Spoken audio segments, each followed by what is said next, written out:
السلام علیکم ورحمت الله وبرکاته. قدرمنو لیدونکو، کوم تمنیل چې تاسو ولیدو، تاسو غواړئ دغسې عکسونه دغسې تصویرونه جوړ کړئ، نو دغه ویډیو کې به زه تاسو ته دغه طریقه ښیم. دوستانو، د دې دپاره یو اپلیکیشن پکار ده. سمپل ډېر یو ورکوټ اپلیکیشن دی، ډېر خوندور اپلیکیشن دی. ډسکرپشن ته لاړ شئ، لینک پرو دی، په لینک باندې کلیک اپلیکیشن ډاونلوډ خپل موبایل کې انسټال کړئ. چې کله هم دوستانو تاسو اپلیکیشن انسټال کړ، نو دوستانو اپلیکیشن به تاسو خلاص کړئ. چې کله هم دوستانو تاسو اپلیکیشن خلاص کړ، نو تاسو ته به دغسې سکرین راشي. دلته راشي دوستانو، دلته تاسو وګورئ ټیکسټ افیکټ. په دې ټیکسټ افیکټ باندې چې کله هم تاسو کلیک کړئ، نو تاسو غواړئ په کوم یو عکس باندې دلته هغه عکس درته راځي، په هغې باندې خپل نوم ولیکئ. ګورئ ډېر زیات چې تاسو څومره لاندې ځئ، هماغومره به تاسو ته هغه راځي، عکسونه راځي چې کوم یو ستاسو خوښېږي. په هغې باندې تاسو کولی شئ چې خپل نوم پرېږدئ. اوس راځو موږ دوستانو په دې باندې کوو ټي شرټ باندې. په دلته وګورئ، دلته به ټیکس دا نوم چې دی، دلته تاسو خپل نوم ولیکئ، چې هر یو نوم لیکئ.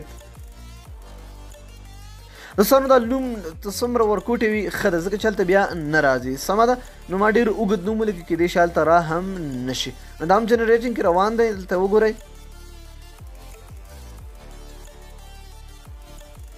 دا وګورئ دوستانو، نوم چې څومره ورکوټی وي دا ټي شرټ باندې باید هغه راشي که نه، فکس راشي.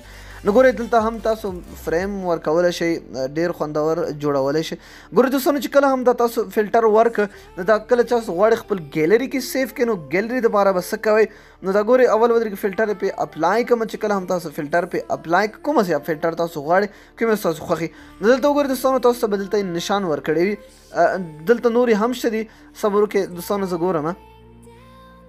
دا وګورئ، په دې بلب باندې هم تاسو خپل نوم لیکلی شئ. ګورئ په دې بلب باندې، په دې برق ګروپ باندې زه خپل نوم لیکم. نو ګورئ سمپل طارق مې ولیکلو، دا به جنریټ شي.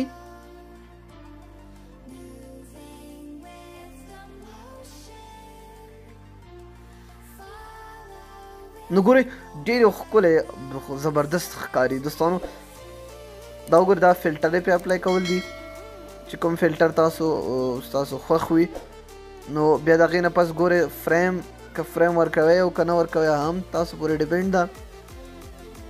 نو دلته ګورئ، په دې نشان کلیک کړئ، نو دا ګورئ اتومیټیکلی دا به ستاسو ګیلري کې سیف شي. دلته به ایډ راشي او هغه به ستاسو ګیلري کې سیف کېږي. دوستانو، ډېر یو خوندور اپلیکیشن دی، ضروري خپل موبایل کې انسټال کړئ. نو دوستانو، دا نننۍ ویډیو که ویډیو مو خوښه شوې وي، حتما یې درسره لایک کړئ. تر بیا بلې ویډیو د الله په امان په دعاګانو کې به یاد